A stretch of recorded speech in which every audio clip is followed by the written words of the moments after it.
Good evening, welcome back to Perfection IS. So today we'll start with a new topic of our series BIMSTEC. So will be the sixth topic in the row, right? So what is the importance of BIMSTEC? कौन कौन इसमें member countries हैं, क्या ज़रूरत पड़ी जब already इतनी organisation थी साउथ ईस्ट एशिया में या साउथ एशिया में, एक नई ऑर्गेनाइजेशन की और क्या ज़रूरत पड़ी जहाँ सार्क में ऑलरेडी हम लोग हैं, एससीओज में कुछ कंट्री इनमें से हैं, तो ये एक नई ऑर्गेनाइजेशन की ज़रूरत क्या पड़ी, ठीक है, कब इसका फॉर्मेशन हुआ, क्या इसका ऑब्जेक्टिव्स है, क्या प्रिंसिपल्स हैं, है ना। जैसे हर ऑर्गेनाइजेशन होती है वो किसी न किसी को काउंटर करने के लिए होती है, तो what is the basic purpose of this organization, right. इस ऑर्गेनाइजेशन में हम देखेंगे कि कैसे दो जोग्राफिकल प्रॉक्सिमिटीज़ को हमने क्लोज लाए हैं, that how the Himalayas and the Bay of Bengal or the countries who are lying around these two big natural resources, on one side Himalayas, on another side Bay of Bengal, right. This organization is also known as the confluence of South Asia and Southeast Asia. So starting from the basics of the BIMSTEC, the full form of BIMSTEC is Bay of Bengal Initiative Multi-Sectoral Technical and Economic Cooperation. Now if you break down the Bay of Bengal initiative, means those countries which are around the Bay of Bengal, multi-sectoral technical and economic cooperation, means the core concept behind this organization, or the core concept of this organization is that we will have the cooperation in multiple sectors. It may be in tourism, it may be in terms of economic, it may be in defense, it may be in space, ठीक है, goods में, economic में goods and services दोनों आ गई, ठीक है। तो multi sectoral economic cooperation, economic cooperation तो सबसे इंपॉर्टेंट एजेंडा होता ही है, जितनी भी ऑर्गेनाइजेशंस बनती हैं इनका मेन मकसद ही होता है कि इकोनॉमिक कॉपरेशन कैसे हो, ठीक है। फिर 6 जून 1997 को ये ऑर्गेनाइजेशन बनता है बैंकॉक डिक्लेरेशन के बाद में, 6 जून 1997. So this is the data for your prelims, ठीक है। और इसका हेडक्वार्टर, इसका सेक्रेटरीट कहाँ है, बिम्स्टेक का secretariat headquarter is in Dhaka. और जो मेंबरशिप जो हर कंट्री के पास चेयर करने की रोटेट होती है हर साल, वो इस ऑर्गेनाइजेशन में अल्फाबेटिकली होती है। तो शुरुआत हमेशा बांग्लादेश से होती है, मतलब पहले बांग्लादेश का नंबर आएगा, फिर उसके बाद भूटान का नंबर आएगा, ठीक है, फिर उसके बाद में अल्फाबेटिकली नंबर आता है इसके अंदर। गॉट माय पॉइंट, ठीक है। 1997 में स्टार्ट हुई थी, फिर उसके बाद 7 मेंबर्स कंट्रीज हैं। सबसे इंपॉर्टेंट बात यह है कि इसमें आपको ये ध्यान रखना है, जैसे मैंने आपको सार्क में भी बताया था, एससीओ में भी बताया था, इन ऑर्गेनाइजेशन के मेंबर कंट्रीज आपको याद रखने होते हैं, क्योंकि डायरेक्टली एग्जाम में पूछ लेते हैं। प्रीलिम्स पॉइंट ऑफ व्यू से ऐसी ऑर्गेनाइजेशन में वो हमेशा आपको पूछते हैं कि इस ऑर्गेनाइजेशन में कौन कौन से मेंबर कंट्रीज, इन 7 में से एक कंट्री ऐसा दे देंगे जो कि इसमें नहीं होगा, या पेयर में बना के क्वेश्चन पूछेंगे, तो जैसे एक पेयर में 4 कंट्री या 3 कंट्री दे दी, तो उन 3 में से एक पेयर में ऐसा कंट्री डाल देंगे जिसमें कि आप कंफ्यूज हो जाओ।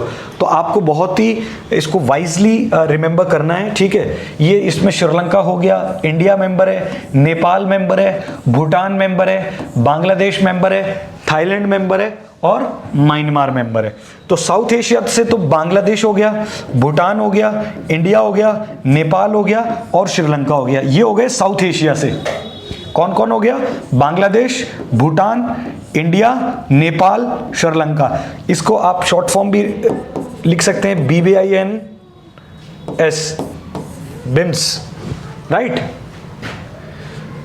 ठीक है। यहां तक समझ में आया। फिर उसके बाद में 2 कंट्रीज इसमें साउथ ईस्ट एशिया से हैं। साउथ ईस्ट एशिया में कौन कौन से आ गए, म्यांमार आ गया, थाईलैंड आ गया, ये 2 जो कंट्रीज हैं ये साउथ ईस्ट एशिया से इसमें है, ठीक है।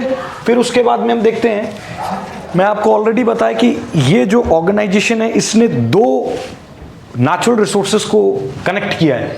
किसको कनेक्ट किया है, साउथ को साउथ ईस्ट एशिया से कनेक्ट किया है, and that has also connected the 2 ecologies, natural resources, मतलब ग्रेट हिमालयस को कनेक्ट किया है बे ऑफ बंगाल के साथ, मतलब नेपाल, इंडिया, भूटान, ठीक है, ये सब कनेक्ट किसके साथ हो गए? श्रीलंका, बांग्लादेश, म्यांमार, थाईलैंड के साथ। ठीक है, फिर उसके बाद में मेन ऑब्जेक्टिव क्या है इस बिम्स्टेक को बनाने के लिए, कि देखो आपको याद होगा मैंने बताया था 90s के बाद में जब हम लोग लुक ईस्ट पॉलिसी लेके आए थे फर्स्ट टाइम पे, तो हमेशा ये एक हमारी फॉरेन पॉलिसी का एक ऑब्जेक्टिव था कि कैसे हम हमारी नेबरहुड फर्स्ट पॉलिसी को रखें। गुजरात डॉक्ट्राइन में हमने कहा था ना कि नेबरहुड फर्स्ट। तो हम लोगों ने सोचा कि रेदर देन बाहर के दूर दूर के लोगों से संबंध अच्छा बनाने से बेटर है कि पहले हम आस पड़ोस के जो कंट्रीज़ हैं उनके साथ हमारा संबंध अच्छा बनाएं, इकोनॉमिक ट्रेड फ्लरिश हो, ठीक है, हमारे जो पॉलिटिकल रिलेशंस अच्छे हों, हमारे जो कल्चरल रिलेशंस अच्छे हों। तो इन लोगों ने एक तरह से, इंडिया जो थी उस टाइम पे उनका ये सोच था कि we have to look east, मतलब जो हमारे आस पड़ोस के कंट्रीज़ हैं उनके साथ जो है हमारा अगर रिलेशन अच्छा होगा तो नेबरहुड में जो है इंटरनल सिक्योरिटी की प्रॉब्लम नहीं रहेगी, और इंटरनल सिक्योरिटी की प्रॉब्लम नहीं रहेगी तो स्टेबिलिटी का कोई इशू नहीं होगा, रीजनल पीस और स्टेबिलिटी बनी रहेगी। ठीक है, तो ये एक तरह से इसका मेन ऑब्जेक्टिव था। फिर उसके बाद में हम देखते हैं इसने क्या किया, create an enabling environment for the rapid economic development in the sub reason.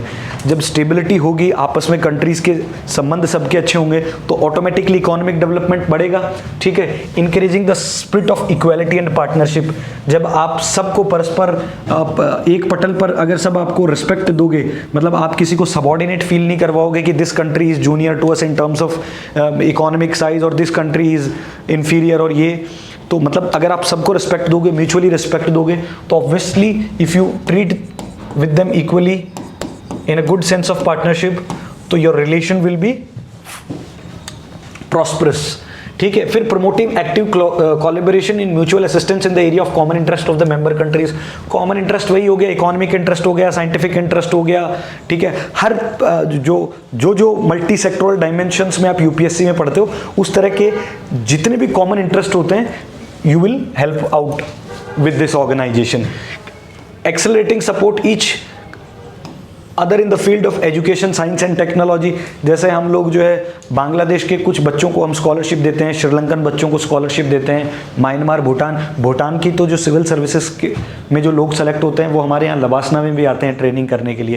तो हर तरह से एडमिनिस्ट्रेटिव सपोर्ट हो गया, साइंटिफिक में जैसे इनकी सैटेलाइट लॉन्चिंग वगैरह होती है तो हम लोग मतलब now Bhutan and Thailand they are also preparing कि भाई इंडिया उनके साथ MOU साइन करे और जो हमारा इसरो जो है उनकी हेल्प करे सैटेलाइट लॉन्चिंग में, because now every country wanted to explore the space explorations.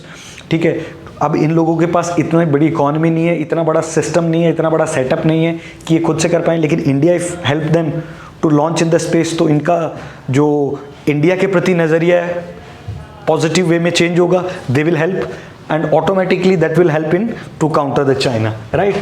Now what are the principles of the BIMSTEC? देखो हमेशा हर ऑर्गेनाइजेशन का लमसम जो प्रिंसिपल होता है वो सब सेम ही होता है कि आप जो है हमारी टेरिटोरियल इंटीग्रिटी की रिस्पेक्ट करें, म्यूचुअल आपस में ट्रस्ट बना रहे, पॉलिटिकली स्टेबिलिटी बनी रहे, आपकी कंट्री में डेमोक्रेसी है। जैसे म्यांमार में अगर कभी भी मिलिट्री कूच होता तो सबसे ज़्यादा डेंजरस सिचुएशन इंडिया के लिए पैदा हो जाती है। बांग्लादेश में अगर कुछ गड़बड़ हो जाती है तो हमेशा टेंशन रहती है कि भाई आसाम में या वेस्ट बंगाल में कहीं इन्फिल्ट्रेशन ज़्यादा बढ़ ना जाए। ऐसे ही श्रीलंका में भी कभी इश्यूज़ होते हैं, जैसे तमिलियन सिन्हालाज और इनका इशू होता है।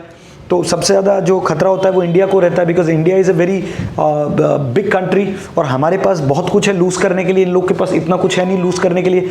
तो we have to become a very responsible player in all these important organization. ठीक है, तो फिर इसमें हम देखते हैं कि प्रिंसिपल्स ऑफ द बिम्स्टेक में क्या है। सोवरेन इक्वलिटी, एक दूसरे की रिस्पेक्ट करनी है। टेरिटोरियल इंटीग्रिटी, ना आप हमारे जो है इंटरनल अफेयर्स में जो टेरिटोरियल बाउंड्रीज हैं आप उनको इनक्रोच करोगे, ना हम आपके इनक्रोच करेंगे। आप हमारी जो पॉलिटिकल डिसीजंस है उन या हमारे जो इंटरनल डिसीजंस है उनको जो है आप क्वेश्चन नहीं करोगे, ना हम आपके जो कंट्री के जो मामला थे उनमें मदाखलत करेंगे या इंटरवीन करेंगे। पॉलिटिकल इंडिपेंडेंस वही हो गया, non interference in the internal affairs, already told you. Peaceful coexistence, सब लोग आपस में भाईचारे से मिलके रहेंगे। ठीक है, मतलब अगर आप हमारे यहाँ रोहिंग्या भेजोगे तो obviously will question that, but आपके यहाँ कंट्री में कौन सरकार चला रहा है, कौन फॉरेन मिनिस्टर है, आपकी कौन सी पर्टिकुलर पॉलिसी है, ठीक है, इसमें हम जो इंटरफेरेंस नहीं करेंगे। तो एट द सेम टाइम हम भी चाहते हैं कि आप हमारे यहाँ CA NRC का जब मामला आता है तो you should not question on those question. Kashmir 370 का जो इशू है, तो हमने देखा इन कंट्रीज़ का हमको सपोर्ट मिला, अगर इन कंट्रीज़ का हमको सपोर्ट नहीं मिला, always only the Pakistan was there, ठीक है, who want to internationalize this issue. But अगर आपके आस पड़ोस के लोग ठीक नहीं रहते, ये आपके लिए सिचुएशन डिस्टर्ब कर देते, तो आपके लिए बहुत मुश्किल हो जाती, क्योंकि चाइना आपको घेर के रखता। अभी देखो इन कंट्रीज़ को पता है कि इंडिया की और चाइना की बनती नहीं है, तो ये इन कंट्रीज़ ने एक मेक श्योर करके रखा है इंडिया को कि हमारी टेरिटरी इंडिया के खिलाफ जो है वो यूज़ नहीं होगी, मतलब our soils will not be use against the India's interest. तो इसीलिए हम बचे हुए हैं भाई, भूटान देख लो, श्रीलंका देख लो, म्यांमार देख लो, बांग्लादेश देख लो, थाईलैंड देख लो, म्यांमार देख लो। अगर इन्हीं कंट्रीज़ के साथ हमारे रिलेशनशिप खराब हो जाएंगे तो it will be very difficult in the South east Asia and South Asia to survive for India, और टू जो हमारा सपना है विश्व गुरु बनने का, इस ऑर्गेनाइजेशन में भी हम देखेंगे आगे की स्लाइड्स में कि that India is using all these platforms to become a विश्व गुरु, right, because we are a responsible player, right, then constitute an addition and not to be a substitute for the bilateral regional multilateral cooperation involving in the member states। ठीक है, मतलब एक इस तरह का मतलब ऑर्गेनाइजेशन हमको कंस्टिट्यूट करना है कि हमें बायलैटरल रीजनल मल्टीलेटरल कॉपरेशन तो करना ही करना है, इसके अलावा हमें इन चीज़ों का भी ध्यान रखना है जो प्रिंसिपल्स हैं। Now what are the potential of the BIMSTEC, BIMSTEC का क्या पोटेंशियल है, कितना % इनका GDP है इन कंट्रीज़ का मिला के। आप देखो बिम्स्टेक में कौन आता है, इंडिया, बाकी ये कंट्रीज़ हैं, मतलब अगर लमसम आज मिला लिया जाए इन 7 कंट्रीज़ को तो लगभग $4 ट्रिलियन की इकॉनमी इन कंट्रीज़ की है, और लगभग 20 से 22% या 20 से 25% पॉपुलेशन केवल इन 7 कंट्रीज़ में, क्योंकि इंडिया की ऑलरेडी आपको पता है इंडिया मोस्ट पॉपुलस कंट्री है इस पूरे ग्रुप में। फिर उसके बाद आप देखो बांग्लादेश में भी खूब खचाखच एकदम पॉपुलेशन है। बांग्लादेश में तो जो ढाका है उसमें मेरे हिसाब से पहले एक ज़माने में टोक्यो था, बट शायद अब बांग्लादेश जो है वो सुपरसीड कर गया है। हाईएस्ट डेंसिटी जो पॉपुलेटेड कंट्री है या हाईएस्ट डेंसिटी सिटी है वो ढाका है बांग्लादेश के अंदर। तो मतलब जैसे मालगाड़ी का डब्बा होता है खचाखच भरा हुआ, वैसे इस तरह की जगह नहीं है वहाँ। फिर what is the potential of BIMSTEC, bridge between south and south east Asia, ये एक तरह से ब्रिज का काम करेगा साउथ एशिया को और साउथ ईस्ट एशिया को मिलाने के लिए। Bay of Bengal region has the potential to become the epicentre of Indo Pacific idea, place where the strategic interest of the major powers of east and south east Asia. ठीक है, platform inter regional cooperation between SAARC and ASEAN member. ठीक है, कहने का ये मतलब है, देखो बे ऑफ बंगाल की एक जो है बे ऑफ बंगाल की एक स्ट्रेटेजिक लोकेशन है। ठीक है, और तुम्हें पता है इंडो पैसिफिक जितने भी दुनिया के आज कंट्री है या मेजर पावर्स हैं, वो अपना जितना भी सामान शिप्स के थ्रू गुड्स को ट्रैवल करवाते हैं वो विदाउट इंडो पैसिफिक पॉसिबल नहीं है, अदरवाइज सबका खर्चा बढ़ जाएगा। और इंडो पैसिफिक की वजह से इन लोगों का कॉस्ट कटिंग होता है। अब इंडो पैसिफिक में अगर आप इंडिया को साथ नहीं लोगे तो ऑब्वियसली जितने भी मेजर पावर्स हैं, जैसे मैंने आपको बताया था क्वाड वाले, इसमें US हो गया, ऑस्ट्रेलिया हो गया, जापान हो गया, या यूरोपियन कंट्रीज़ हैं, ठीक है, ये सब लोग चाहते हैं आज भारत के साथ संबंध अच्छा रहे। क्योंकि देखो हमारे पास एडवांटेज क्या है, ये भी इधर से भी पानी से घिरे हुए हैं, ये इधर बे ऑफ बंगाल हो गया, इधर अरेबियन सी हो गया, इधर भी बड़े बड़े पोर्ट हैं, इस तरफ भी पोर्ट हैं। अब मान लो कोई दुनिया में इस तरफ से शिप आ रही है, भारत के साथ संबंध अच्छा है तो इधर थोड़ी देर रुक के आराम कर सकते हैं और इधर से ही निकल लेंगे, इधर रुक जाएंगे, फिर इधर से निकल लेंगे, या जब इधर से आ रहे हैं तो इधर रुकेंगे, फिर इधर से निकल लेंगे। जब इंडिया के साथ, इंडिया का ही उनके साथ नहीं होगा तो it will be very difficult for them to run their business. Right. और एक सबसे बड़ी बात क्या है, इस ग्रुप ने सार्क को और एशियन कंट्रीज को, सार्क में जो जो कंट्रीज हैं और एशियन में कौन कौन से कंट्रीज हैं, उन लोगों को आपस में कनेक्ट कर दिया इस ग्रुप ने। तो ये सबसे बड़ी सफलता इस ग्रुप की मैं मानता हूं कि that not only connect the South and south east Asia. आप लिख सकते हो आंसर के अंदर जब बिम्स्टेक के ऊपर कोई क्वेश्चन आए कि it not only bridge between the South and south east Asia but it is a platform for inter regional cooperation between SAARC and ASEAN members. If you use this line, I am definitely sure about that you will fetch 2 marks extra than others, because इस तरह की fancy line लिखने से ही marks मिलते हैं। उससे ये होता है एग्जामिनर को कि you knows the basic things what is going in the current scenario, ठीक है, and you are aware of the things which can interrelate, and in international relation it's all about the interrelating the things, because nobody is like that much perfect that he or she could remember everything on the exam day, right? Because you have very limited time and you have to write it a lot, and we are also not sometimes capable to recall everything. But if you remember these few points or few bullet points in every topic, then you can write in your own words, right? No need to write a bookish language. Then home to around 1.5 billion people, already told you 22% of the global population, मैंने बोला था ना 20 से 25% के आसपास population है, और 3.8 trillion dollar, लगभग 4, मैंने 4 ही बोला था आपको, लगभग 4 ट्रिलियन डॉलर की इकोनॉमी है इन सारी कंट्रीज की मिला के, ठीक है। तो कितना बड़ा ये मार्केट है, और दुनिया का सबसे बड़ा मार्केट है देखो इंडिया। बांग्लादेश भी अभी तेजी से ग्रो कर रहा है, श्रीलंका में टर्मोइल चलता रहता है बट अच्छा खासा मार्केट है। Bhutan is a good country, peaceful country. Myanmar में अच्छा खासा मार्केट है, थाईलैंड में अच्छा खासा मार्केट है, ठीक है। तो ये सब जितने भी इंपॉर्टेंट कंट्रीज हैं, इनकी एक तो सबसे बड़ी बात क्या है, इनकी एक तो पॉपुलेशन हाई है, दूसरी बात ये सब डेवलपिंग कंट्रीज हैं, फास्टेस्ट डेवलपिंग कंट्रीज में से आते हैं।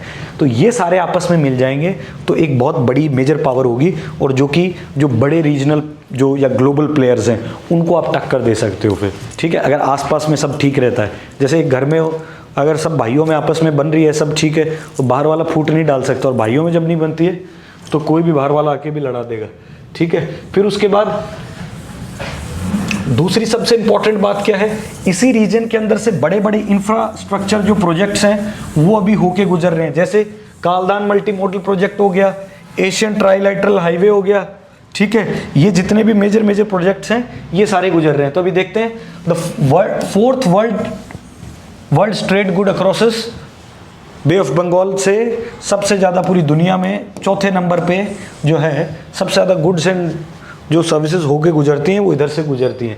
फिर इंपॉर्टेंट कनेक्टिविटी प्रोजेक्ट्स, सबसे ज़्यादा जो इंपॉर्टेंट कनेक्टिविटी प्रोजेक्ट्स इसमें क्या है, कालदान मल्टी मॉडल प्रोजेक्ट है जो लिंक करता है इंडिया म्यांमार को, ठीक है। Asian trilateral highway connecting India and Thailand through Myanmar, मतलब इंडिया को म्यांमार और थाईलैंड ये कनेक्ट हो जाएगा बाय रोड, ठीक है। ये इधर इंडिया म्यांमार ट्राइलैटरल हाईवे हो गया, ठीक है। फिर Bangladesh Bhutan India BBIN motor vehicle agreement for seamless flow of passenger and cargo traffic, आराम से जो हमारी गाड़ियाँ वाड़ियाँ जा सकें, कार्गो ट्रक्स वगैरह आ सकें। तो ये आप समझ सकते हो कि ऑर्गेनाइजेशन का कितना इंपॉर्टेंस है कि 22% ग्लोबल पॉपुलेशन इधर रहती है। दूसरी बात 4 ट्रिलियन डॉलर की इकोनॉमी है इन कंट्रीज़ की, जिसमें से 3 अकेले भारत की है 2.80 के आसपास, ठीक है। फिर उसके बाद इतना ज़्यादा हमारा इंफ्रास्ट्रक्चर पे पैसा लगा हुआ है, तो ऑब्वियसली हमारे लिए तो बहुत इंपॉर्टेंट है इन कंट्रीज़ के साथ अच्छा रिलेशन रखने के लिए। तो आप ये पॉइंट्स जो है आंसर में यूज़ कर सकते हो। जब भी बिम्स्टेक आएगा तो बिम्स्टेक में एक बेसिक आपको जो इन्फॉर्मेशन देनी है, उसके बाद आप ये इंपॉर्टेंट कनेक्टिविटी प्रोजेक्ट्स लिख देना बस, कालदान मल्टी मॉडल, एशियन ट्राइलैटरल और BBN वाला। तो डिटेल में नहीं लिखना है, क्योंकि आंसर कितने में लिखना है, 150 वर्ड्स में या 250 वर्ड्स में। तो इतने में इतना पॉइंट लिख पाओगे, और हर ऐसा नहीं है कि सिर्फ एक ही पॉइंट को एलोबरेट करके लिखना है, सारे पॉइंट्स को थोड़ा थोड़ा टचअप देना है, उसी से मार्क्स मिलेंगे, ठीक है। तो इस तरह से तुम लोगों को इसके अंदर आगे बढ़ना है।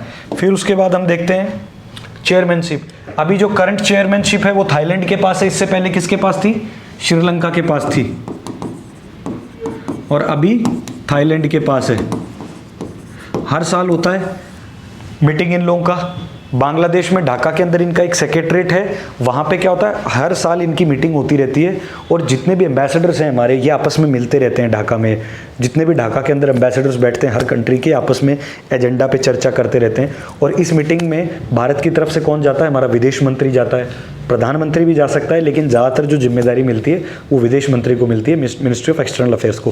क्योंकि जितनी भी इंटरनेशनल रिलेशन से रिलेटेड ऑर्गेनाइजेशन होती है, इनका मैक्सिमम प्रतिनिधित्व जो करते हैं वो फॉरेन मिनिस्टर ही करते हैं। कुछ केसेस में जैसे जो एकदम ही कॉरपोरेशन से, मतलब जो इकोनॉमिक कॉपरेशन से रिलेटेड होगी, जैसे रिकैप थी, उसका पीयूष गोयल ने किया था, he was a commerce minister at that time. 2+2 dialogue होता है यूएस के साथ, उसमें कौन करता है, हमारी फॉरेन मिनिस्ट्री, हमारी डिफेंस मिनिस्ट्री, उनकी secretary of the state for foreign affairs, उनका secretary of the state for the defence affairs. तो मैक्सिमम केसेस में फॉरेन मिनिस्ट्री ये सब चीज़ें करती है। ठीक है, पर्पस क्या है भैया बिम्स्टेक का? BIMSTEC was established as an alliance to combat the negative consequence of globalization by leveraging physical proximity of the world fastest growing economy and utilizing the local resources. कहने का क्या मतलब है कि भैया ये सारी फास्टेस्ट ग्लोबलाइज मतलब फास्टेस्ट ग्रोइंग इकोनॉमीज़ हैं। दूसरी बात, सब आपस में पास पास की कंट्रीज़ हैं, तो आपस में अगर प्रॉक्सिमिटी में सबके रिलेशन अच्छे रहेंगे तो ऑब्वियसली ये रीजन जो है वो ग्रो करेगा और लोकल रिसोर्सेज को ही हम यूज़ करके जो है वो चीज़ों को हम ग्रो कर सकते हैं। फिर उसके बाद में सेकेंड पॉइंट क्या है, South Asian and south East Asian nation working together economically technologically along the Bay of Bengal. मतलब इकोनॉमिकली हमें कनेक्ट होना है, टेक्निकली भी हमें कनेक्ट होना है। और ये जो अलायंस है वो स्ट्रेंथन करती है ties between 7 nation and serves between south Asia and south east Asia. ये पॉइंट 50 बार बोल चुका हूँ। फिर इंस्टीट्यूशनल मैकेनिज्म क्या है, मैं आपको ऑलरेडी बोल चुका हूँ कि हर महीने बिम्स्टेक सेक्रेटरीट ढाका में मीटिंग होती रहती है वर्किंग ग्रुप की। वहाँ हमारे एम्बेसडर्स और दूसरे जितने भी ये 7 कंट्रीज़ हैं, इन 7 कंट्रीज़ के एम्बेसडर बैठते हैं। हर कंट्री में दूसरे कंट्री की एम्बेसी होती है, ये आपस में बैठते हैं, चर्चा करते हैं एजेंडा के ऊपर कि आने वाले टाइम में किस चीज़ों पे। सीनियर ऑफिशियल्स होते हैं, फॉरेन मिनिस्टर्स होते हैं, एक्सटर्नल मिनिस्ट्री जो होती है वो हाईएस्ट इसकी पॉलिसी मेकिंग बॉडी होती है। ठीक है, तो और हेड ऑफ द स्टेट सारे मिलके ये जो है इसको रन करते हैं। तो ठीक है, ये बेसिक एक आइडिया हो गया कि चेयरमैनशिप अभी करंट किसके पास है, थाईलैंड के पास। पर्पस क्या है कि जितने भी आसपास के जो प्रॉक्सिमिटी कंट्रीज हैं उनके रिलेशन अच्छे रहें, ताकि जो इकोनॉमिक ग्रो हो, किस चीज़ों को लेके, लोकल रिसोर्सेज को ग्रो करके हमारी इकोनॉमी अच्छी हो। ठीक है, साउथ ईस्ट एशिया को और साउथ एशियन कंट्रीज जो हैं आपस में अच्छा इनका लिंक बन जाएगा। फिर आखिरी पॉइंट है इंस्टीट्यूशनल मैकेनिज्म।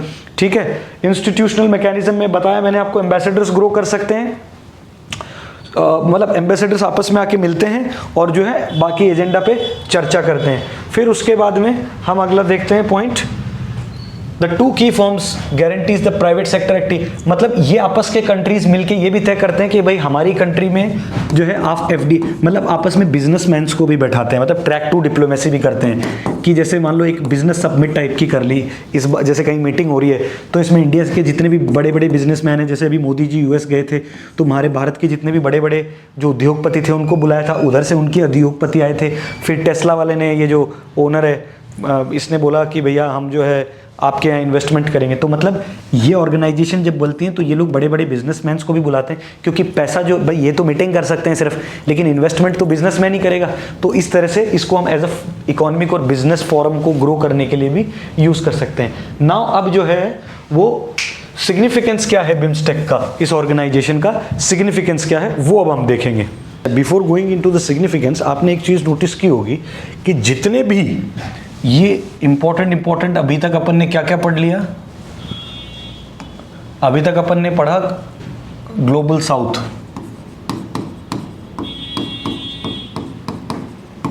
G20, फिर साहब अपन ने पढ़ा SCO, फिर अपन ने पढ़ा क्वाड, ठीक है जी, फिर हमने पढ़ा ऑकस,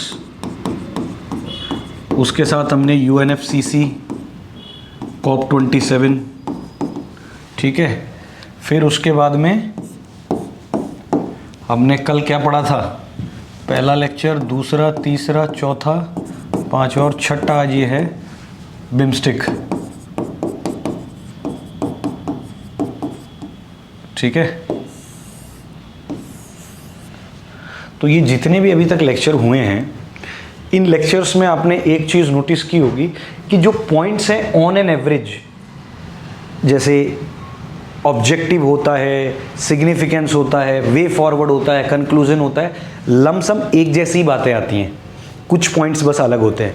तो मेरे कहने का ये मतलब है जितनी भी ऑर्गेनाइजेशन होती हैं, ये जो मैं अभी आपको पढ़ा रहा हूँ मान लो एग्जाम्पल, तो ये हर ऑर्गेनाइजेशन का आपके पास एक एक 1.5 पेज का नोट्स होना चाहिए खुद का, हाथ से। ये जो क्लासरूम में ये इतना है, इसको पॉज करो, पहले 2 बार सुनो इसको, पहले नॉर्मल स्पीड पे सुना, फिर सेकंड टाइम में इसको इंटू 2 पे करके सुन लिया फटाफट, तो तुम्हें पूरा कॉन्सेप्ट क्लियर हो गया।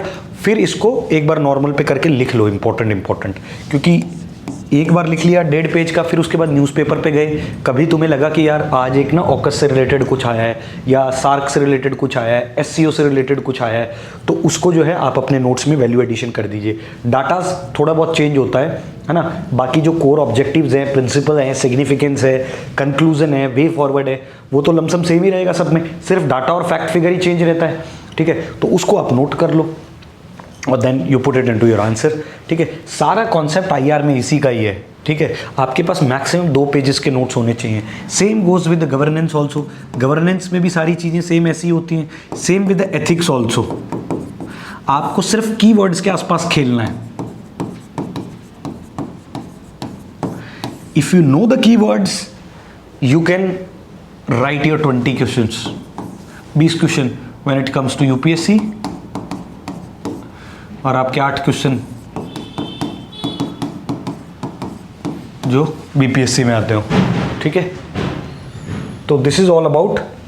ठीक है, फिर उसके बाद हम स्टार्ट करते हैं सिग्निफिकेंस। देखो सिग्निफिकेंस क्या है, हमें भी पता चल गया कि भाई 1991 के बाद जब ये कोल्ड वॉर ख़त्म हो गया था, है ना, फिर उसके बाद में एलपीजी रिफॉर्म्स लेके आए, फिर एलपीजी रिफॉर्म्स लाए, तब तुरंत साथ के साथ हम क्या लेके आए, लुक ईस्ट पॉलिसी, फिर 2014 में act east policy.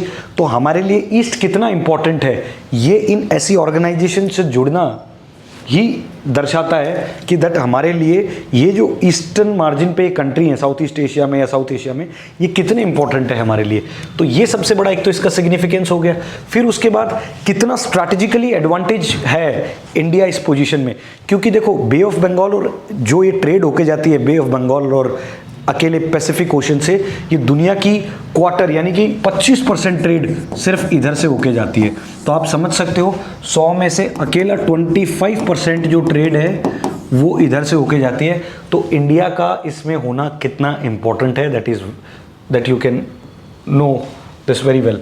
Straight of Malacca links with the Pacific Ocean. ये स्ट्रेट ऑफ मलाक्का इधर, ये सिंगापुर और ये थाईलैंड, ये म्यांमार, मलेशिया, ये इधर से जो जाएगा शिप्स, क्योंकि अगर उधर और नीचे से जाएंगे, जापान तक जाना है, मान लो अगर किसी को जापान जाना और इतना घूम के जाएगा कोई सिंगापुर के भी नीचे से, ये जो स्ट्रेट ऑफ मलाक्का का एक्सेस अगर नहीं मिलेगा और आपस में इन कंट्रीज़ के साथ अच्छा रिलेशन नहीं हुआ, तो आपके शिप को मान लो या जापान से अगर कोई चीज़ इंडिया भेज रहे हैं और वो इधर से नहीं जाने देंगे तो आपके लिए और कॉस्टली पड़ जाएगी। या मान लो आप कोई सामान एक्सपोर्ट कर रहे हो, ये स्ट्रेट ऑफ मलाक्का को होके गुजरने नहीं देते तो आपके लिए बड़ा कॉस्टली पड़ जाएगा।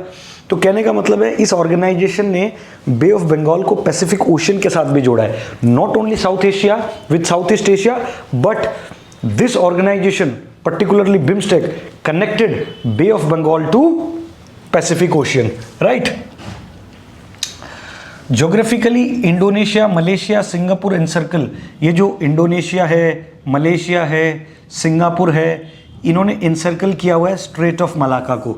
मतलब अगर ये लोग आपस में, इन लोग की हमारे साथ नहीं बनेगी और ये स्ट्रेट ऑफ मलाक्का यूज़ नहीं करने देंगे तो it will be a very costly affairs for India specifically, क्योंकि सबसे ज़्यादा तो हम ही, क्योंकि अगर दुनिया की सबसे बड़ी डेवलपिंग कंट्री है, दुनिया का बड़ा मार्केट है, तो ऑब्वियसली मार्केट बड़ा कब होता है, जब इंपोर्ट और एक्सपोर्ट दोनों होता है। और इंपोर्ट और एक्सपोर्ट कैसे होता है, इंपोर्ट और एक्सपोर्ट सीज के थ्रू होता है।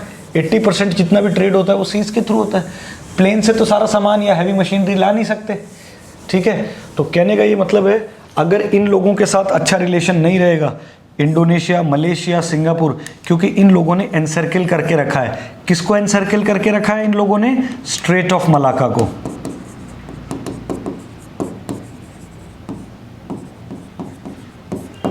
ठीक है, so the direct connection with the Bay of Bengal to the Strait of Malacca, मतलब it can directly affect the trade if suppose they block you from the Strait of Malacca, then the vision of the connecting Indo-Pacific to the Bay of Bengal, it will be very difficult to, I would say,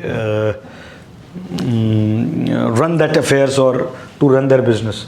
To kick off a wave port-led development along the India's coastline, Sagarmala project was created. मतलब India की ये जितनी भी coast line है, इसमें हम नए नए पोर्ट्स डेवलप कर रहे हैं. मतलब इंडिया को एक तरह से पूरा सर्कल बना रहे हैं. तो इसको हिंदी में क्या बोलते हैं? माला. तो सागरमाला मतलब सागर मतलब पानी, ओशियन. ठीक है. तो यहाँ पे हम जितने ज़्यादा पोर्ट्स डेवलप करेंगे उतना इंडिया के लिए बेनिफिट है कि हमारा अगर पोर्ट अच्छे होंगे तो दुनिया के शिप्स भी आके रुकेंगे हमारे पास, हमारी इकॉनमी बढ़ेगी. पोर्ट एरिया अगर ग्रो करेगा तो अंदर की सिटी डेवलप करेगी, सिटी डेवलप करती है जीडीपी डेवलप करती है, जीडीपी डेवलप करती है देश डेवलप करता है. तो this is very much important. किस लिहाज से? इंडिया के डेवलपमेंट के लिहाज से भी. इसीलिए तो हमने ये सागरमाला बनाया है ना भाई, वरना ज़रूरत क्या थी? क्योंकि ऐसी डिफरेंट कंट्रीज़ के साथ अभी जुड़ रहे हैं, नई नई पार्टनरशिप हो रही है, तो ये लोग हमारे यहाँ से सामान लेंगे, हम इनके यहाँ सामान भेजेंगे, तो उसके लिए शिप्स तो चाहिए ना, पोर्ट्स तो चाहिए. और पोर्ट्स को आप डेवलप करोगे तो ऑटोमेटिकली इकॉनमी डेवलप होती है. ठीक है. किसी एक अच्छे पॉलिटिकल थिंकर ने कहा है कि पूरी दुनिया को आने वाले टाइम में वो रूल करेगा जो ओशियंस पे रूल करता है, वो दुनिया पे रूल करता है. और आपने मालूम होगा कि ब्रिटेन की जो ईस्ट इंडिया कंपनी थी उसने पूरी दुनिया के 2/3 ज़मीन पे कब्जा किया था. सिर्फ किसके दम पे? अपनी नेवी और अपनी आर्मी के दम पे, अपने ट्रेड के दम पे. तो आप समझ सकते हैं कि शिप्स का जो ट्रेड वॉरफेयर है आज के टाइम पे साइबर वॉरफेयर से भी बड़ा होता है ये ट्रेड वॉरफेयर, जिसमें आप एक दूसरे की कंट्रीज़ के ऊपर सैंक्शंस लगा देते हैं, इकोनॉमिक सैंक्शंस लगा देते हैं. सो उस लिहाज से इट इज़ वेरी इंपॉर्टेंट. ठीक है. फिर उसके बाद हम देखते हैं all of this will result in booming the economy. Obviously जब ये सब इम्प्रूव होगा, कोस्टल स्टेट इंडिया के इम्प्रूव होंगे, undoubtedly the benefit the presence of developing market economy in the region, shape of this grouping. ठीक है. जब हमारे पोर्ट्स डेवलप होंगे, हमारी सिटीज़ डेवलप होंगी, तो ऑटोमेटिकली विश्व गुरु बनोगे, तुम्हारी जीडीपी बढ़ेगी. भैया $3 ट्रिलियन से तुमको कहाँ जाना है? 3 से तुमको जाना है 5, क्योंकि चाइना अभी बहुत दूर बैठा है भैया. कितने पे बैठा है भैया? 17 पे बैठा है. यूएसए कितने पे बैठा है भैया? $22 ट्रिलियन पे बैठा है. तो ये तो अभी बहुत दूर का सपना है. अभी तो हम 3 से 5 हो जाएं, यही बहुत बड़ी बात है. इसी में हम विश्वगुरु अपने आप को मान लेंगे. ये ऑलरेडी मैं पॉइंट बता चुका हूँ कि दुनिया की 22% पॉपुलेशन इधर रहती है. फिर उसके बाद में दुनिया का 22% पॉपुलेशन इधर रहती है. फिर जीडीपी कितनी है? 25% के आसपास दुनिया की जीडीपी है. BIMSTEC member state which have a total gross domestic product of $3.8 trillion, मतलब दुनिया की सारी इकॉनमी मिला लें $3.8 ट्रिलियन सिर्फ इन 7 कंट्रीज़ के पास है. ठीक है. फटाफट कमेंट सेक्शन में कमेंट करके बताइए. बिम्स्टेक के अंदर पीछे कोई जाके नहीं देखेगा वीडियो में, डायरेक्टली यहीं से बताएं कि बिम्स्टेक में कौन कौन से मेंबर कंट्रीज़ हैं. चलो 3 मैं बता देता हूँ आपकी सहूलियत के लिए. श्रीलंका, म्यांमार, भूटान और इंडिया. ठीक है. आपको ये बताना है सिंगापुर है कि नहीं है. ठीक है. मलेशिया है कि नहीं है, वियतनाम है कि नहीं है, कंबोडिया है कि नहीं है, क्योंकि वो भी तो साउथ ईस्ट एशिया में आते हैं. पीछे जाके कोई नहीं देखेगा, जितना आता है यहीं से कमेंट सेक्शन में कमेंट करके बताओ कि बिम्स्टेक में, अभी देखता हूँ मैं तुम लोगों की कितनी याददाश्त है. बिम्स्टेक में कौन कौन से मेंबर कंट्रीज़ हैं, कितनी इनकी पॉपुलेशन है, ठीक है, और कितना % इनका जीडीपी है, उनके क्या क्या सिग्निफिकेंस हैं, ये सब आपको जो है याद रहना चाहिए. क्योंकि इतना याद रह गया तो ऑटोमेटिकली आप फिर इसके बाद में जो है आंसर लिख पाओगे. ठीक है. आगे बढ़ते हैं. Around 15,792 square kilometers of the mangrove forest, around 8,471 square kilometer of coral reefs, sea grasses, meadows, delicate estuaries and sea turtle nesting grounds can be found in the Bay of Bengal. मतलब बे of Bengal दुनिया का सबसे बड़ा martial land है. सबसे मतलब इन 7 countries के हिसाब से, ऐसे तो दुनिया का नहीं है, बट इस पूरे रीजन में India is the most a country which have the highest number of the mangrove forests or the mangrove land, right? फिर उसके बाद में कोरल रीफ्स हैं. कोरल रीफ्स आपको पता है, ज्योग्राफी में पढ़ा होगा कितनी इंपॉर्टेंट हैं. अगर कोरल रीफ्स खत्म हो जाएं तो आपका पूरा जो फिजिकल ज्योग्राफी फिनोमिना है उस पर्टिकुलर एरिया का, वो पूरा डिस्ट्रॉय हो जाएगा. ठीक है, तो इससे आपको आइडिया लगता है कि कितना इंपॉर्टेंट है. With an annual fish catch up about 6 million tons, मतलब इस एरिया से दुनिया की 6 मिलियन टन हर साल मछली पकड़ते हैं. 7% ऑफ द ग्लोबल कैच, मतलब पूरी दुनिया में जहाँ 100 है 7% अकेले इस एरिया से, 7% के आसपास अकेले इस एरिया से जो है मछली पकड़ी जाती है, जो कि 4 बिलियन के आसपास का कारोबार होता है. ठीक है, मतलब ये 7% किसके है, ये 4 बिलियन, यानी कि अब आप इससे आइडिया लगा सकते हैं कि फिश मार्केट कितना बड़ा है वर्ल्ड का. ठीक है, the association offers the North Eastern state of India be the chance to prosperous economy by connecting them to the Bay of Bengal region via Bangladesh, Myanmar due to the expansion of Chinese Belt Road Initiative. In the grouping enables India to fight Chinese encroaching influence in the nation along the Bay of Bengal. मतलब सबसे बड़ा point जो है वो है कि north east जो हमारे स्टेट्स हैं, लुक ईस्ट में या एक्ट ईस्ट पॉलिसी में हम क्या कर रहे हैं, हमारे नॉर्थ ईस्ट स्टेट्स को डेवलप कर रहे हैं, क्योंकि ये आर द कनेक्टिंग डॉट्स. अगर यहाँ पे अच्छी रोड्स नहीं होगी, अच्छे हाईवे नहीं होंगे, अच्छे कोल्ड स्टोरेजेस नहीं होंगे, अच्छे एयरपोर्ट्स नहीं होंगे, तो फिर कोई सेंस नहीं है इन ऑर्गेनाइजेशंस को डेवलप करने के लिए. बिकॉज नॉर्थ ईस्ट दो स्टेट्स हैं, they are the only point, they are the gateway for India to enter in the South east Asia, right? So it is very important to develop these North East states to gain some benefit in multi-sectoral benefits. ठीक है, अब issues क्या क्या हैं. ठीक है, और मैंने आपको बताया कि इंडिया इसको विश्व गुरु, मतलब India aims to be world power, India world power बनना चाहता है एंड विश्व गुरु, दुनिया को टॉर्च बियर दिखाने वाला. By using this platform India can demonstrate the rest of the world outstanding leadership inabilities to establish leadership innate the abilities to establish a new global order. मतलब हम लोग भी आपस में मिलकर एक इस तरह का ग्लोबल ऑर्डर बनाना चाहते हैं ताकि दुनिया में हम भी ग्लोबल पावर बने. हमारी भी बातों का जब हम कोई बात करें तो स्टेक हो, हमारी वॉइस का एक वैल्यू हो. फिर उसके अलावा एक सबसे इंपॉर्टेंट बात है, हमें विश्व गुरु बनने में मदद करेगा, दुनिया को ये रियलाइज़ करवाने कि देखो भैया इंडिया कितना रिस्पॉन्सिबल स्टेट है. ठीक है, this is to for done. Now what is issues for that? BIMSTEC intended to conceive ministerial meetings. ठीक है, हर साल मिनिस्ट्रियल मीटिंग होती है एवरी 2 years. ठीक है, BIMSTEC intended to convene ministerial meetings annually and submits, मतलब एनुअली भी होती हैं और सबमिट जो होते हैं वो 2 साल में होते हैं. एनुअली मीटिंग होती है और सबमिट 2 साल में होते हैं. 5 सबमिट अभी तक हो पाई हैं अप टू 2022.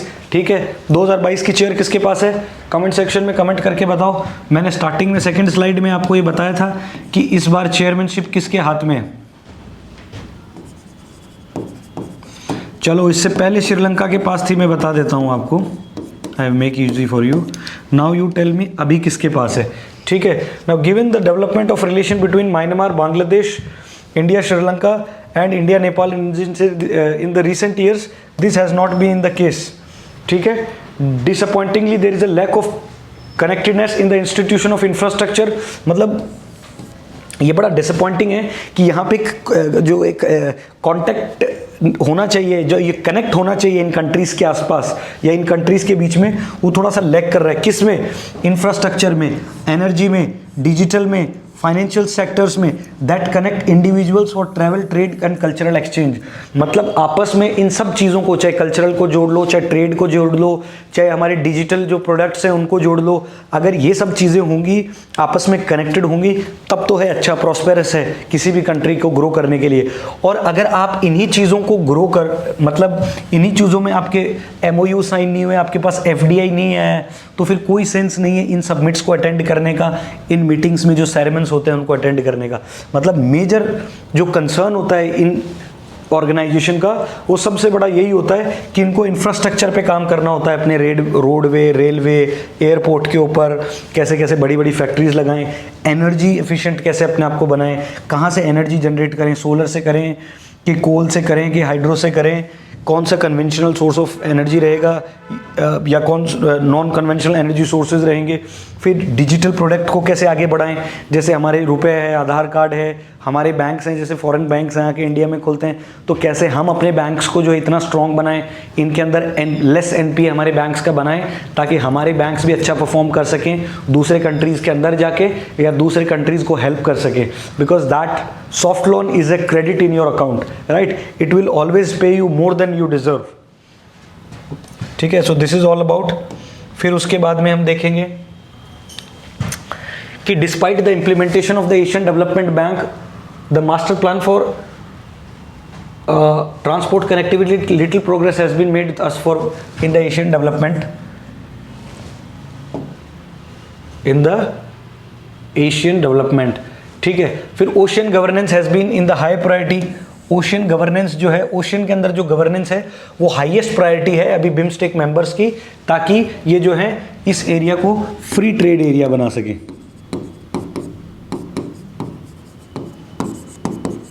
और ये एरिया फ्री ट्रेड बनेगा तो ऑटोमेटिकली जिस फ्री इंडो पैसिफिक की आप लोग बात कर रहे हो या मैं बात कर रहा हूँ, उसका सपना साकार हो जाएगा।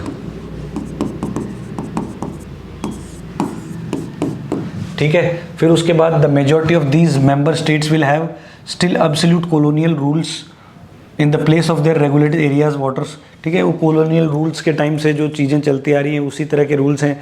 जैसे आपको पता होगा बांग्लादेश के साथ जो है वो रिवर का कभी कभी इशू चल जाता है, कभी नेपाल के साथ काला पानी का इशू हो गया, कुछ मतलब इस तरह के जो कॉलोनियल इशूज़ हैं उनको भी बैठ के आपको रिजॉल्व करना है आगे बढ़ने के लिए। फिर large amount of untreated waste entering into the bay as a result of industrial expansion in the coastal areas.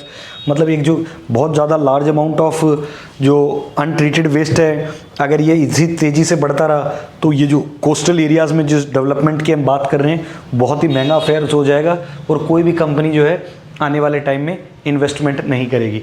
ठीक है, फिर उसके बाद due to the leaching of plastic waste, untreated trash from the rivers and the Indian Ocean, dead zone with no oxygen rules, no fish can survive.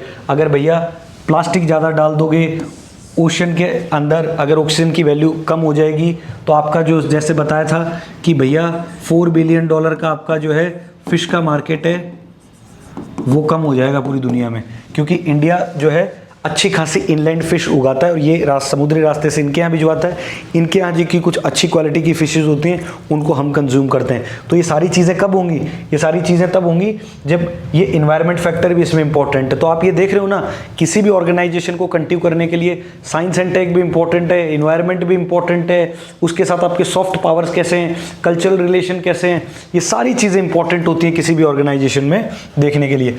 Currently भैया वही है कि the 14 area of cooperation including the BIMSTEC focus which is fairly broad include the things like connectivity, बता ही चुका हूँ, public health को कैसे हम इंक्रीज़ कर सकते हैं। जैसे अफगानिस्तान में भी, अभी अफगानिस्तान तो हालांकि इसका कंट्री नहीं है लेकिन एक एग्जांपल के तौर पे बता रहा हूँ, हम अफगानिस्तान के अंदर जो है हमारी जो है ANM बहनें होती हैं, JNM बहनें होती हैं, आशा वर्कर्स होती हैं, हमारे मेडिकल फैसिलिटीज़ वहाँ बढ़ा रहे हैं, वहाँ अच्छे हॉस्पिटल्स बना रहे हैं हमारे यहाँ से, क्योंकि इंडिया का फार्मास्यूटिकल अभी बहुत तेज़ी से ग्रो कर रहा है, हम अच्छे दामों पे उनको फार्मेसी दे रहे हैं, मतलब जो मेडिकल प्रोवाइड कर रहे हैं। तो ये सारी चीज़ें इंपॉर्टेंट है जिनके ऊपर ये लोग चर्चा कर रहे हैं और ये एक बहुत ही इंपॉर्टेंट एजेंडा है। तो ये सारा आप एग्रीकल्चर के कैसे हम जो है अच्छी क्वालिटी का राइस पैदा कर सकें, कैसे हम अच्छी क्वालिटी का वीट पैदा कर सकें, या अदर जो नेचुरल या जिन चीज़ों में प्रोटीन होता है वो कैसा पैदा कर सके, तो ये सबसे इंपॉर्टेंट इसके अंदर है।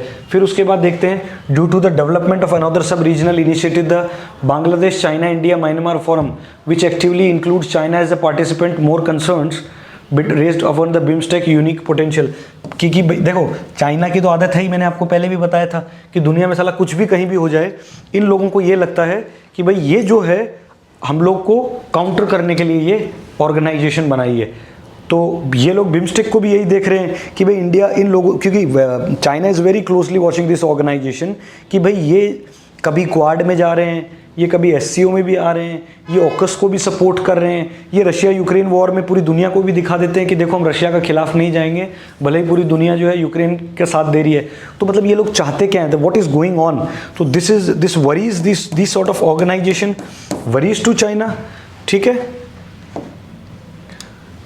फिर BIMSTEC free trade area framework and agreement, मतलब ये कैसे फ्री ट्रेड एरिया फ्रेमवर्क है, मतलब आपस में अगर इन लोगों की बढ़िया अंडरस्टैंडिंग रहेगी तो ऑब्वियसली इस रीजन के अंदर जो है इंडो पैसिफिक में ट्रेड फ्लरिश करेगा। फिर to facilitate trade between the member nation, the draft of the BIMSTEC coastal shipping agreement design to simplify the coastal shipping within the 20 nautical miles of the coast line. मतलब 20 nautical miles तक आपको एक answer बताना है, comment section में comment करके बताओ। चलो पहले मैं आंसर बता देता हूँ, फिर मैं ऑर्गेनाइजेशन का नाम पूछूंगा। कौन सी ऑर्गेनाइजेशन है जिसने ये तय कर रखा है कि कोस्ट लाइन से 12 नॉटिकल माइल जो होता है वो उनका एरिया होता है, जहाँ पे जितना भी नेचुरल रिसोर्सेज होगा वो उस पर्टिकुलर कंट्री का होगा। फिर 12 नॉटिकल माइल से कितना नॉटिकल माइल्स होता है जहाँ पे वो पेट्रोलिंग कर सकते हैं अपनी कंट्री की सेफ्टी के लिए। फिर वो कितना माइल होता है, इसके बाद जितने भी नेचुरल रिसोर्सेज मिलेंगे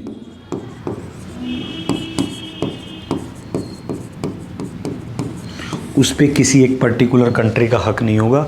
ये कौन सी ऑर्गेनाइजेशन जो है ये तय करती है, आप कमेंट सेक्शन में कमेंट करके बताइए। To promote trade and investment between the parties and persuade outsiders to trade invest more actively in within the BIMSTEC countries, all member countries have signed a BIMSTEC free trade agreement बाफ्टा। मतलब आपस में कैसे एक दूसरे की countries में FDI बढ़े, इन सब लोगों ने मिलकर एक एग्रीमेंट बनाया है कि हमारी कंट्री में आपस में एक दूसरे में कैसे ट्रेड बढ़ेगी। तो इस तरह के एग्रीमेंट इन्होंने किए हैं, ठीक है। तो ये इसमें आपको देखना है, ये आप इसमें आगे पॉइंट ऐड कर सकते हैं। लास्ट, ठीक है, the cost efficient environmentally friendly quicker coastal shipping routes will be much used for freight traffic between the member nation once agreement operationally when it is ratified।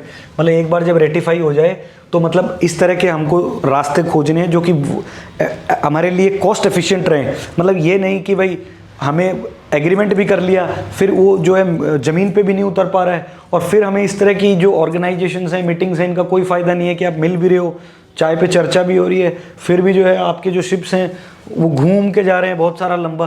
तो there is no use for that.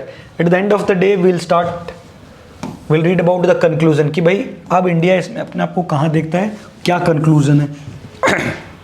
ऐसी चीज़ों में जो भी मैं आपको लिखा रहा हूँ, मैं आपको हमेशा कह रहा हूँ ये जो पॉइंट्स होते हैं इनको आप जो है रोक के अपनी कॉपी में लिखो। यही पॉइंट लास्ट में आपको काम में आएंगे। जो भी आपको अभी तक इम्पोर्टेंट लगा हो उसको 2 पेज में एक बना लो, डायग्राम बनाओ, फ्लो चार्ट बनाओ। उस तरह से अगले बार से मैं भी कोशिश करूंगा जब क्लास में पढ़ाऊँ तो मैं फ्लो चार्ट के माध्यम से पढ़ाऊँ, तो आपको और बेनिफिट होगा उसमें आंसर राइटिंग में स्पेशली, कि उन कैसे फ्लो चार्ट्स को यूज़ करना है, कैसे इन्फॉर्मेशन को बताना है, और कैसे आपस में ऐसे फ्लो चार्ट बनाते हैं जो कि एक दूसरे से इंटरकनेक्टेड रहें, ठीक है। Now we'll start with the conclusion. BIMSTEC holds the huge geostrategic significance. It brings India closer to the 3 strategic regions: Bay of Bengal, Mekong region and the Sub-Himalayan region। मैंने आपको पहले ही बताया कि भैया एक तो ये साउथ एशिया को किससे कनेक्ट कर रहा है, साउथ ईस्ट एशिया से।